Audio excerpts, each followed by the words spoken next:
Thank you very much, Dr. Anderson. Students, symposium participants, faculty, and friends. I must say that I am greatly honored to be invited to Augsburg. As some of you know, I'm no stranger to Augsburg. I've appeared here a number of times to talk to you about a familiar subject, namely the future of our city and the future of this college, and in particular the future of the relationship between Augsburg and the city of Minneapolis. I'm greatly honored to be a participant in this symposium. I'm a little nervous when I'm introduced from a college platform because I'm consciously aware of the fact that I do join a town and gown in a rather an unusual and somewhat interesting way, and it's always a temptation on the part of people in the academic life to introduce me and conclude by saying, now we think that he has finally found his proper niche, namely in an occupation off campus. And when I'm introduced by people in the town, they often conclude by saying, we know that he longs to return to where he properly belongs, namely on campus. I have the best, I think, of both worlds, though, when I come to Augsburg, because Augsburg, being situated as it is, so close to the heart of the inner city, that I can go from town to gown with hardly missing a beat. And I must say that I think there's great strength in this relationship, and I'm just delighted to see that your symposium, the Centennial Symposium, is devoted to this general relationship, the challenge of the city. I said yesterday at a small luncheon for members of the Centennial Commission when Professor Torstensen spoke to us about the challenge of the city to Augsburg College, that it seemed to me that I should have at some appropriate time, I'm not sure this is the appropriate time, but at some appropriate time, equal time, in which I would talk about the challenge of Augsburg College to the city of Minneapolis. Because indeed, Augsburg is challenging the city in a most constructive and creative and effective fashion by saying to us, in effect, that we recognize that our city does face a period of great transition. We recognize that values and institutions are undergoing profound change, and that we as a college, which is located at the heart of this great metropolis, want to play a vital and important part in that transition. And I think that Augsburg is especially well situated to play an important and vital role in that transition, situated certainly in geographic terms, and one I think ought to note quite well what Dr. Anderson and others have noted here at the college. Note quite well that this college is located genuinely at the crossroads of this great metropolitan area. The new freeway system is going to intensify this crossroad sense.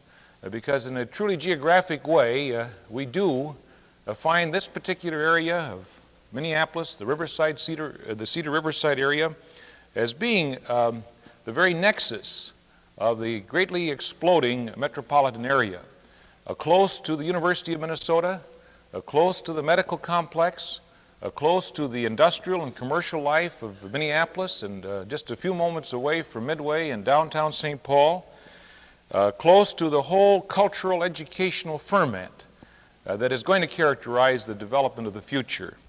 And this means that the geographic location of Augsburg is extremely important, and one that I know that you're about to take full advantage of as you have in the past.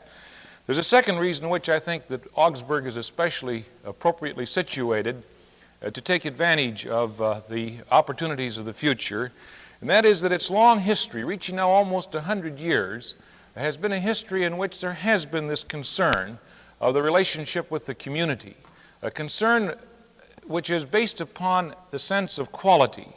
A small college, deliberately small, kept that way in order to provide the individual attention, the individual relationship between student and faculty, and kept small and of a high quality in order that there can be the intensification of this sense of responsibility, this sense of participation, this sense of awareness.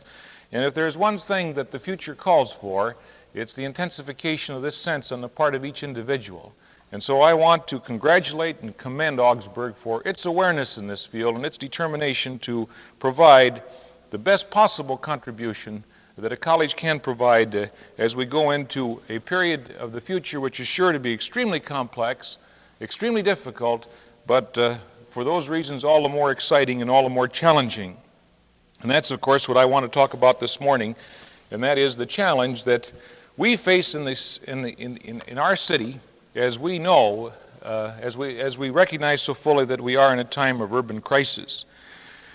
This crisis, in my view, demands of all of us all of our resources, our awareness of the political institutions, our awareness and knowledge of economic institutions, our sense of historical values, our sense of the relationship of the individual to family, the individual to church, the individual to college, the individual to school, the individual to all of his social and political and economic institutions. It seems to me my message this morning, the theme that I talk about as I talk about the urban crisis, is so closely related to what Professor Noble said yesterday morning when he talked about the fundamental transition that we're experiencing in this nation, really in this world. He talks about the founding of a new civilization as different from the medieval period, that is, as different as the modern period was from the medieval period, as our new urban period will be from the modern period. That is to say that for a long period of time, for some 3 centuries, our outlook in this nation has been dominated by an imagination that was essentially anti-urban, an imagination that was essentially related to what we came to call the modern period of civilization. This was a period in which there was the shift from the sacred to the secular. There was this shift from, perhaps as some would put it, from the sacred to the profane, as we moved from a rural civilization to an urban civilization, as we move from an individual civilization to a civilization based upon social institutions of large scope. And as this took place, we came to identify the evils of society, the evils of our time with the city, and all that was pure and holy and proper with the countryside. And we're at this moment now paying a great price for this tradition. It's what Professor Torstenson called yesterday the agrarian fundamentalism, the anti-government legacy that we have carried over from earlier days. And so this is a great and exciting period of fundamental transition that we are entering now. This great urban explosion, this great movement of people from the farms and the countryside into the cities. And this great new period, this new civilization, is symbolized, as Professor Noble said yesterday morning, by the city. This is a period of life in which our cities are characterized by industrialization. They're characterized by science, by technology, by the burgeoning and exploding population, characterized by an economy which is based upon the mechanical joining of so many different talents and so many different skills, based upon a deep division of labor, a deep specialization of labor, which intensifies this great dilemma, this great paradox, a society that calls for more and more group awareness, more and more group interdependence, at a time that demands greater and greater contributions of a specialized sort from the individuals. And this is what I want to talk about a bit later. But first, let's take a somewhat closer look at this great transition from farm to city, from rural to urban. This is a transition which has moved upon us in many, many ways, all related to the great technological and mechanical and scientific industrial changes. It's been a change from the hand to the machine. Not so many years ago, within the memories of our parents and grandparents, we lived in a frontier society. We lived at a time when man could be self-sufficient on the frontier. We lived in a time in which a man's skills and talents were rather complete. And he didn't need the neighborhood. He didn't need the city. He didn't need the community to survive. He lived close to nature. And he prided himself on his personal initiative. He prided himself on his independence. He prided himself on his ability to make his way in the world without calling upon others for help. Well, this has changed. Today we live in urban centers because of the machine. And we live in urban centers and are dependent upon each other because each of us brings to that society a specialized skill, a specialized talent, some special aspect of our personality that makes us unique and different. And it's because of this difference that we come to the city. And it's here where we realize our fullest, we realize the fullest potential of each of us as an individual as we seek to exchange these talents and seek to exchange these skills. So what was once an independent, or a society in which independence was highly valued, in which we placed great store in the man of initiative and the man of great leadership ability, and not only in terms of the leaders, but in terms of even every man, every family. This was the mark of his success, was the ability to survive in the world without using the resources of others. Today it is quite the reverse. Today we measure our growth as a community and as a society and even as individuals in terms of our capacity to relate to other people, in terms of our interdependence with other people, because this is what the machine has meant. The specialization of labor, mass production, all of our wealth is dependent upon the fashioning of this kind of industrial society.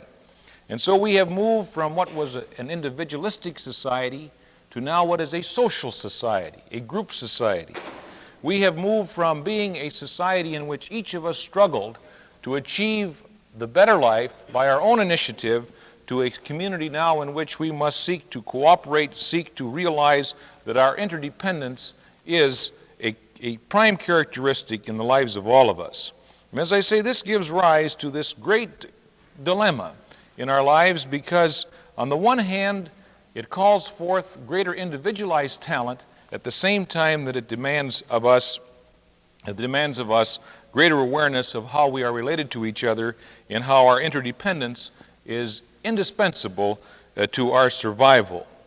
In other words, we move now into a period in which brotherhood is not just an ideal to be mouthed loosely. Brotherhood now becomes the price of our survival as a people or as a society. In other words, the individual must now truly join the group. There is no other way to face our future. This, in my view, is the fundamental crisis that the urban society faces. It's the fundamental crisis of whether we are prepared as human beings to combine in our lives both a realization of our individual capacity, our individual talent, and at the same time to relate those capacities and those talents in the service of the community so that we are able to blend both sides of this dilemma. We must, and this is another way in which I think Professor Noble has highlighted our dilemma, we must end the flight of people from society.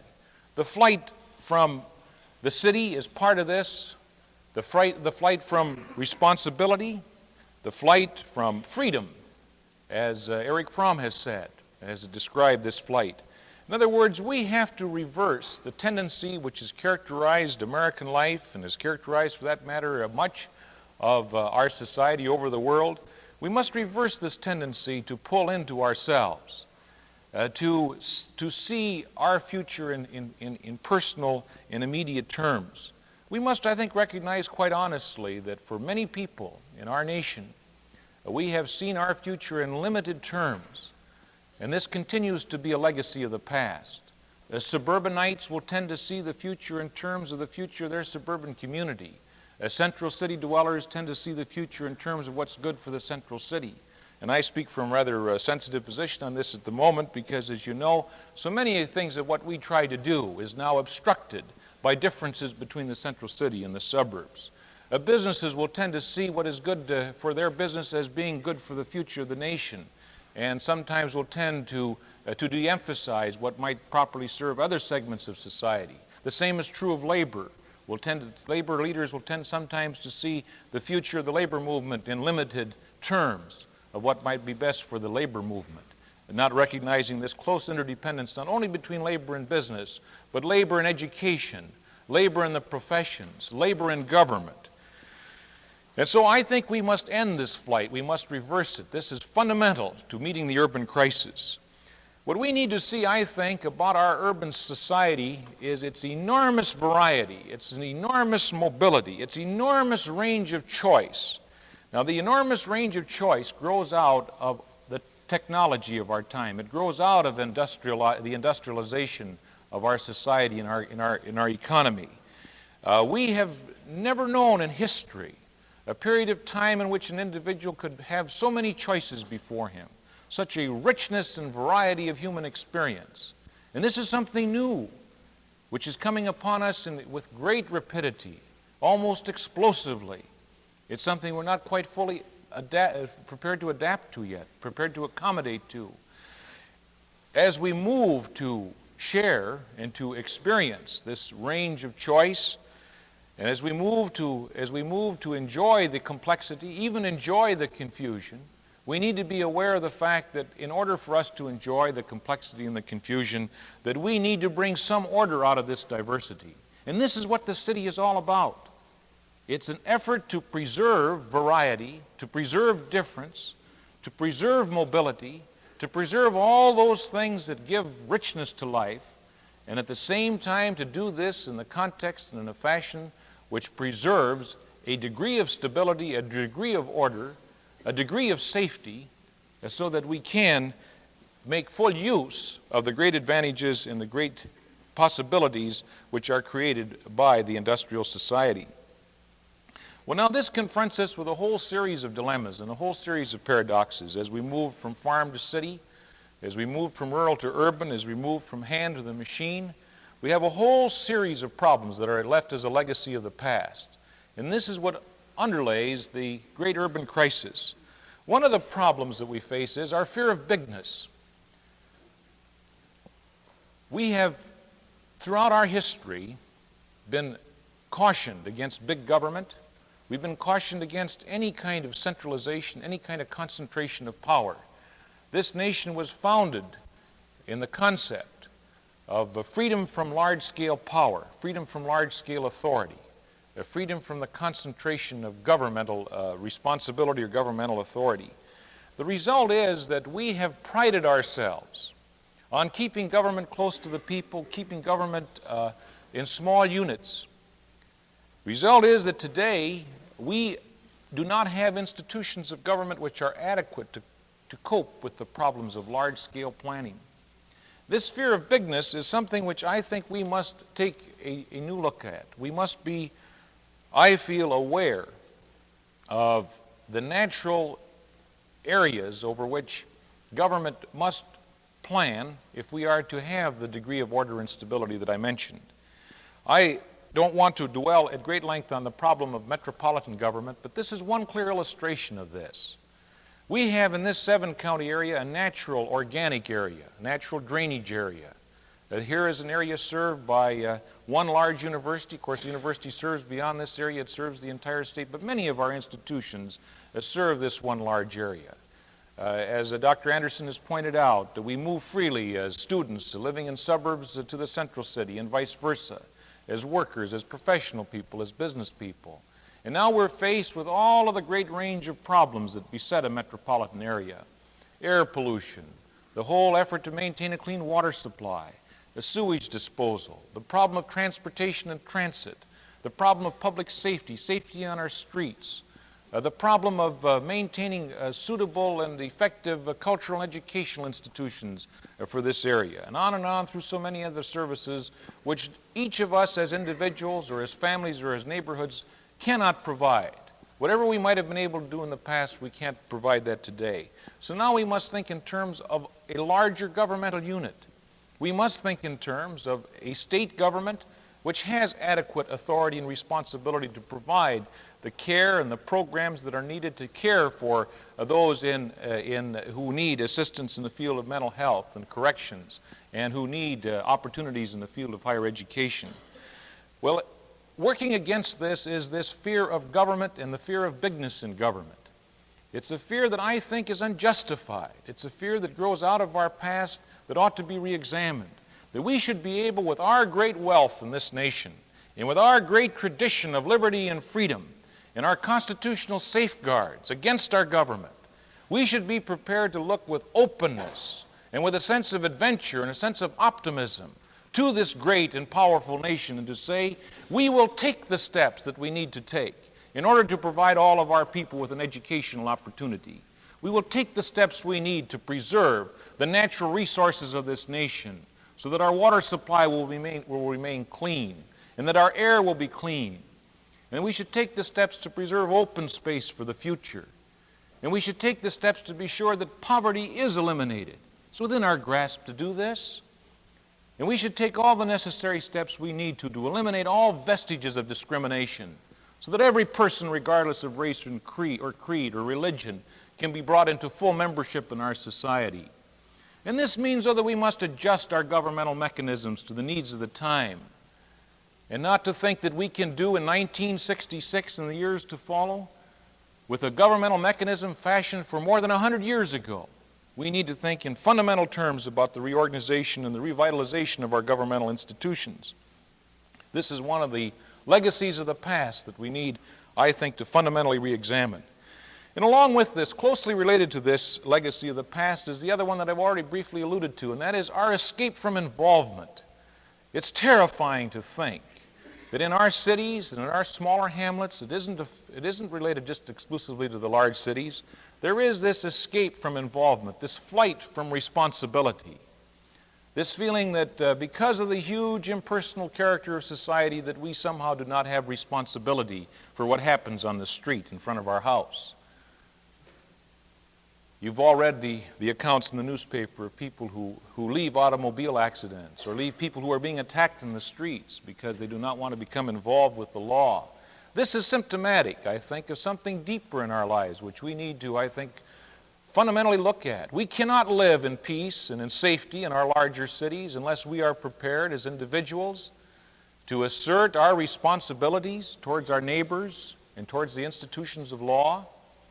I think that this is a vital need for all of our public school system and parochial school system and our institutions of higher education to patiently and fundamentally re-examine this whole concept of the relationship of the individual to society, and to make every effort to be sure that we inculcate this acceptance of our responsibility as a member of a society which is going to become closer and closer meshed. Can't help but be this, as the economic order becomes more highly specialized and as our interdependence grows rather than lessens. And then finally, among all these dilemmas and paradoxes is the nostalgic quest for simplicity and individual and a return to a kind of primitive individualism. This again is part of the same thing that I'm talking about. Times will never again be simple. We cannot live in a nuclear age in which we have such a highly meshed interdependence of so many different kinds of scientific activity and technological activity, and believe for a moment that we can go back to the simple life of the frontier. We're going to go on having more packages for our consumer goods. We're going to go on having greater and richer variety of advertising. We're going to go on with the more and more specialization of the training of our young people. And specialization of training is more expensive than general education. These things are going to become more expensive, and as they become more expensive, taxes are going to increase. What our public sector does for the future is going to become larger and not smaller. And I don't, the politician is really out of his mind to get before any audience to say this, but we would just be deceiving each other if I were to come before you and say that there's any political party, that there's any group that has the wisdom today or will have the wisdom for the future to reduce taxes. The simple truth is that we live and will continue to live in an increasingly complex society that calls for complex mechanisms of coordination, mechanisms of direction, mechanisms of government, calling forth for wide-scale, large-scale governmental programs to be sure that our people are properly educated, properly trained for their positions in society, to be sure that we do maintain the delicate balance between what the group needs to survive and to be sure that each individual enjoys the widest possible degree of freedom as an individual. Difficult things to do, and we don't do it by wishing for the return to a simple society. We do this by increased education. And not only by increased education, but by the increased enrichment and strengthening of our democratic institutions. And this costs tax money because it means we have to enlarge the public sector to make it stronger. One way to put this is that I think we face a great divide in American politics, and it's brought before us, I think, by the urban crisis. And that is this divide between whether we have passive government or active government. We could have a passive government for many, many years in this nation, because we were feverishly building our own society out of the wilderness. We didn't need government for very much. The men even took into their own hands raw justice on the frontier. Hardy, don't say this was right, but I say this is the kind of conditions that we had. But today we need active government at all levels in order to meet the conditions of survival, meet the conditions of improving our life. It's the great divide between a laissez-faire attitude towards society and an attitude that embraces the notion of constructive planning, such as Dr. Dyckman has spoken of. How do we approach this matter of a future in which there are these directing mechanisms, these governmental mechanisms, except to say we need planning? And by planning, I don't mean authoritarian imposition of controls. I mean democratic planning, where everybody participates in the decisions that shape their futures. And this choice is one that is hard for us as Americans to come to and to come to accept, because our legacy has been one of saying we will permit the free play of the market to decide these things. The free play of the market will mean, in terms of sewage disposal, will mean a polluted water supply. The free play of the market will mean increasing traffic congestion. The free play of the market will mean a polluted air. The free play of the market may mean the failure to educate our young people. On the other hand, careful planning, democratic planning, an awareness that our institutions of government must be responsive and will be responsive to our needs, that this will mean that we will come to have an understanding then of how to approach the future. Well, now, the new society, though, is not just an abstraction. This new civilization that Dr. Noble talked about yesterday, the new urban civilization, is not an abstraction. What it is it's compounded of hard, tough, real problems, concrete problems. And I just want to mention a few of them this morning. Among these hard realities that I feel impose the need for new understanding, first is the matter of work, jobs, employment opportunities, the use of skills. This is crucial for any society. But this, for us, is truly central and indispensable to our survival. And that is to have every person have a part in our economic order. Because once we have a measure, a number of people who are not part of our economic order, we not only breed the conditions of that Dr. Conant calls the social dynamite, but we also breed class distinctions. We develop social distances which make it impossible for a nation such as ours to live in harmony and to live in peace. But work is not a simple matter, as I've tried to indicate. And work, I might say incidentally, is not just needed for economic survival. It's needed for psychological purpose. It's needed for spiritual purpose. Every individual needs to feel that he is useful, that he is productive, that he is a contributing member of the society, an accepted, wanted member of a society. And in this modern industrial society, you cannot feel wanted, you cannot be a participant unless you have some skills, some capacities, some capabilities which are trained and made useful for that society. And we need, as a result, a massive expansion in the field of education in order for us to produce the people we need. And what is so interesting about this problem, this whole matter of work and the whole manpower problem, is that here again is one of the great paradoxes of our time. That while we continue to have a stubborn, hard core of unemployed people in America and underemployed people, and we have many people who are dispossessed, the result of discrimination and denial and deprivation, while we have hard core of poverty, at the same time we have amazing shortages of people in the professional and technical fields. Some years ago, the Municipal Manpower Commission, 5 years or so ago, the Municipal Manpower Commission completed a nationwide survey of the manpower problem within the field of government. I happen to know about this because I did some evaluation work of this commission for the Ford Foundation. And they found at that time, this was now 5 years ago, that there were 100,000 jobs then vacant throughout the nation in what we call the APT classifications, administrative, professional, and technical.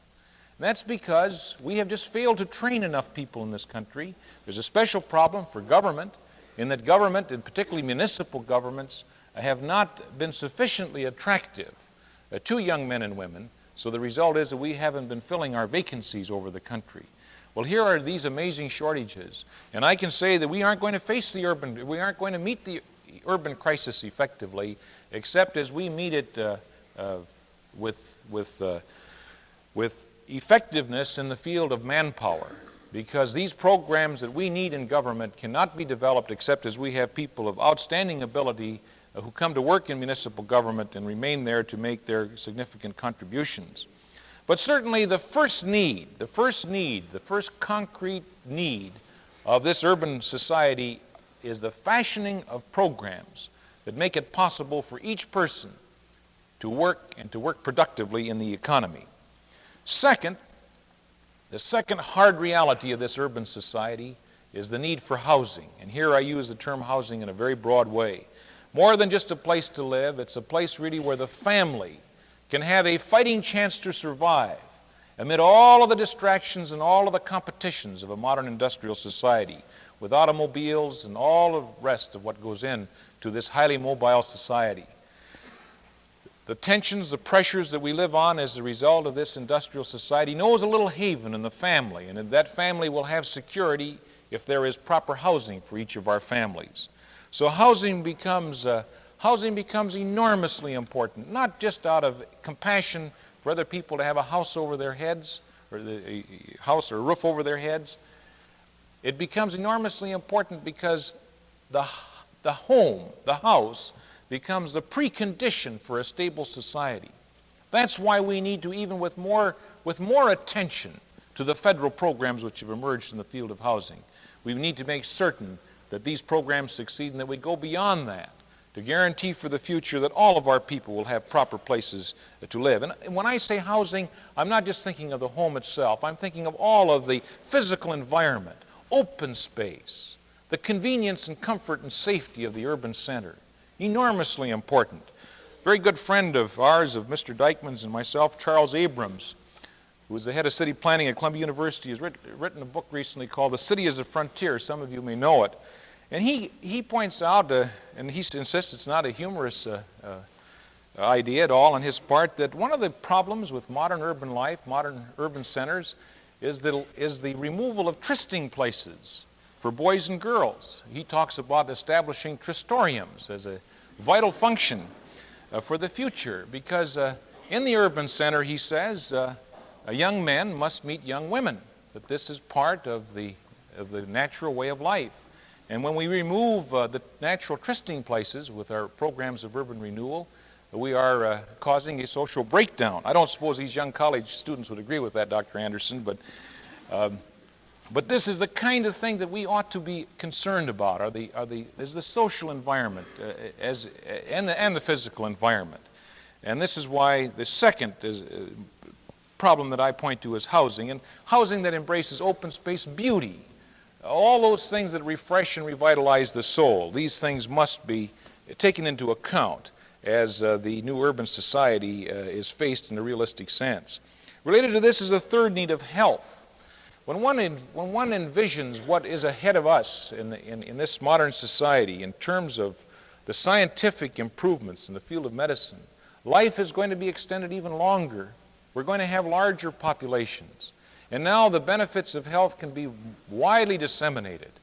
And this means that where there is problems that young people have or any age group have, that prevents them from becoming fully participant in society, that we have an obligation to make sure that the conditions of health are maintained and provided, and not only in individual terms but also in social terms, in the matters that I've mentioned: pollution, safety, law enforcement, and so on. Many, many problems in the field of public health. One could spend several hours just discussing the one problem of the disposal of solid waste. Here's a great industrial society that has produced all of these many new commodities and new packagings. And one of our great problems in this metropolitan area is the disposal of the solid waste, the wrappers, the containers, the automobiles when we're through using them. You know what we're doing now? We're carting them from municipality to municipality and from county to county. We're trying to dump our solid refuse on our neighbors. That's one reason, incidentally, why I'm so strong for metropolitan government. I think we need a metropolitan plan that'll make it possible for us to get rid of these solid wastes in an orderly fashion that doesn't make it possible for the stronger to pick on the weaker. Well, the whole field of health is the third realistic area in which we must, I think, pay careful attention. A fourth, I've already mentioned the importance of education, central to our future, in a way that cannot be emphasized too much. The whole matter of training people so that they have the means to take advantage of the opportunities that abound in our society. There is no limit to what we can do in this great wealthy nation and in this great and wealthy world. Our problem is, how do we muster, how do we marshal and mobilize the wisdom and intelligence of the nation and the world so that we can take advantage and make full use of these great and wonderful instruments of production? And this is the great challenge of education. And then finally, among the concrete problems that we face as an urban center is the elimination of discrimination. This, for us in America, is an immediate, challenging, and an overriding problem, because all of what I have said will come to naught if we don't embrace within ourselves the willingness, the determination to make certain that every member of our community has equality of opportunity and is given these conditions that make for full participation in society. Well, I've described the problems we face in the urban center as not just being a crisis, but rather a series of crises. I've alluded to most of them now. But let me try to summarize, finally, the crises that I believe are before us. I mentioned first the manpower problem. Second is the crisis of leadership. This is related to the flight from responsibility. As young college people, I must say to you that you ought not now to do as your elders have done, because too many of your elders have fled from leadership. We have had a flight from the central city to the suburbs, and this has deprived us in Minneapolis of the natural leadership of our community. Men of accomplishment, men of leadership capacity have left the city to live in the suburbs, but more than that, men of capacity and men of leadership have been caught up these many years and these last decades with the fashioning of their private fortunes and their private lives and their private estates, their corporations with which they work and their professions. Because our economy has been so affluent, our economy has been so productive, that men of leadership capacity, men of leadership ability have found great rewards and great satisfactions in the economic sector, in the private sector of our society. And the public sector has been loaded with frustrations, has been loaded with low rewards. It's been held in low esteem by the public. To be a politician is almost to be something which is, it's almost a dirty word. We have to reverse this. We've got to bring back into our urban centers the natural leadership elements. And this isn't just a matter of business people. It's also true of labor leaders. It's true of professional people. It's true in many directions. Interestingly enough, the vacuum has been partially filled by the wives of many of these men, because their lives have been, to some extent, liberated by the new machines and the new gadgets, giving them increased time that they can participate in the League of Women Voters and other organizations. And they've taken up the vacuum, but only partially, because we need massive attention to our problems. As we struggle in our city council and our county board and our various other governmental units, we need the attention of the men who have built great corporations. We need the attention of the men of large view and of large capacity to now direct their attention to the problems of the complex city. And maybe we're on our way at this point to obtaining this kind of redirection of energies. There's another crisis, a third crisis, and this is the crisis of information. I'm acutely aware of this problem.